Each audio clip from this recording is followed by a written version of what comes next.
وہی عمر جو پہلے مارتے تھے غریبوں کو، وہی فاروق جو امیر المؤمنین بنے، چہرے پہ نقاب تھا، گلی سے گزر رہے تھے کہ بوڑھی اماں پر نظر پڑی۔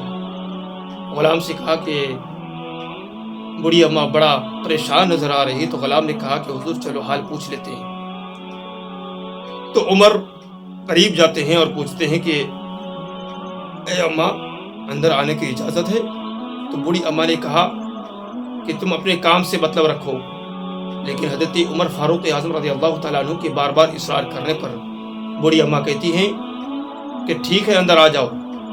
تو سیدنا عمر فاروق اعظم رضی اللہ تعالیٰ عنہ غلام کے ساتھ اندر جاتے ہیں اور پوچھتے ہیں کہ اماں بڑا پریشان نظر آ رہی ہیں، آخر بات کیا ہے؟ تو بوڑھی اماں نے کہا کہ مجھے نا عمر سے بڑی شکایت ہے۔ کہا کیوں؟ کہا کہ میں بوڑھی بھی ہوں، بیوہ بھی ہوں، بے اولاد بھی ہوں،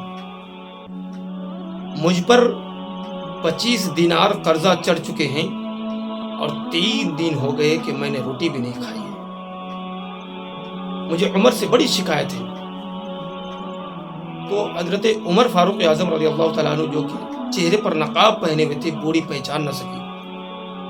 تو حضرت عمر کہنے لگے کہ اماں عمر کو کیا پتا کہ آپ اس حال میں ہیں؟ تو کہا کہ عمر کو کیا پتا اس حال میں؟ عمر سے جا کے میرا پیغام دو، ان سے جا کے کہو کہ وہ اپنا حکومت کسی اور کو دے دے، حکومت چھوڑ دے، کسی ایسے شخص کو دے دے جو غریبوں کا خیال رکھ سکے، جو غریبوں کا پتہ کر سکے، پتہ لگا سکے، ایسے شخص کو دے دے۔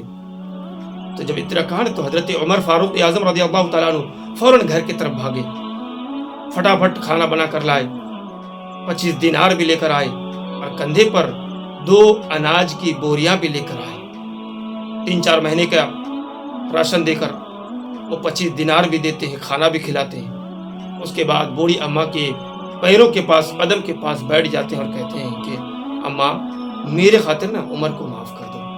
تو بوڑھی اماں نے کہا نہیں، مجھے نا معاف نہیں کرنا ہے، عمر سے بڑی شکایت ہے، میں بوڑھی ہو چکی ہوں، اب بہت جلد مجھے بلاوا بھی آ جائے گا، میں انتقال کر جاؤں گی نا، جب تو قبر کے اندر جاؤں گی، جب وہاں جب حضور آئیں گے پوچھیں گے تو میں نے حضرت حضور صلی اللہ علیہ وسلم سے عمر کی شکایت کروں گی کہ حضور آپ نے عمر کو حکومت دیا، خلافت دیا، اس نے نا غریبوں کا خیال نہیں رکھا۔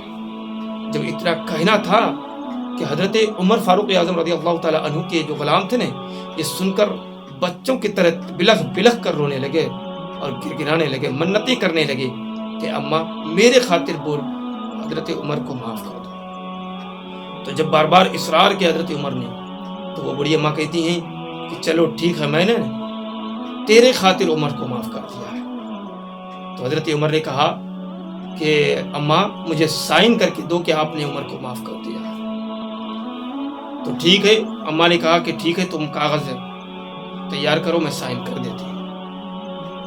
تو کہتے ہیں کہ جب وہ اماں سگنیچر سائن کر ہی رہی تھے کہ اتنے میں حضرت علی اور عبداللہ ابن مسعود رضی اللہ تعالیٰ عنہ وہاں پہنچ گئے۔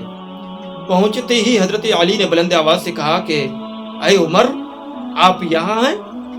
آپ کو ہم نے مدینے کی گلیوں میں دیکھا، ڈھونڈا نہیں ملے، آپ یہاں موجود ہیں؟ ملک شام سے کچھ لوگ آئے، کچھ مسافر آئے جو آپ سے ملاقات کرنا چاہتے ہیں۔ تو جب یہ باتیں اس بوڑھی اماں نے سنا تو فوراً جو ہے اٹھ کھڑا ہوئی اور کہنے لگی کہ ہائے اللہ، میں نے عمر کے سامنے ہی یہ ساری باتیں کہہ دی۔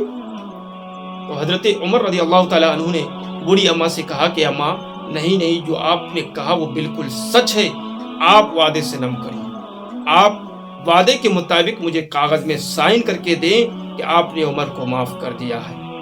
تو اس بوڑھی اماں نے سائن کر دیا، اس کاغذ کو حضرت عمر حضرت علی کے ہاتھ میں رکھ دیتے ہیں اور حضرت علی سے عمر کہتے ہیں کہ علی گواہ کے طور پر تو بھی اس میں سائن کر دے۔ پھر حضرت عبداللہ سے کہتے ہیں کہ بطور گواہ تو بھی سائن کر دے۔ تو سب نے سائن کرنے کے بعد وہ جو خط ہے جس پر سائن کیا گیا، سب نے سائن کیا، اس خط کو یعنی موڑ کر کے حضرت عمر رضی اللہ تعالیٰ عنہ حضرت علی رضی اللہ تعالیٰ عنہ کے ہاتھ میں رکھ دیتے ہیں اور حضرت علی سے کہتے ہیں کہ علی، مجھے امید ہے کہ شاید میں تجھ سے پہلے انتقال کر جاؤں، تجھ سے پہلے دنیا چھوڑ کے۔ تو جب میں انتقال کر جاؤں نا تو یہ خط جو ہے میرے کفر کے اندر رکھ دینا، اور حضور صلی اللہ تعالی وسلم جب قبر میں آ کے پوچھیں گے تو میں یہ خط دے کر بتاؤں گا کہ حضور صلی اللہ تعالی علیہ وسلم آپ نے جو ذمہ داری دی ہے میں بخوبی نبھائی ہے، ایک بوڑھی اماں جو مجھ سے ناراض تھی میں نے اسے بھی راضی کر کے آیا ہے۔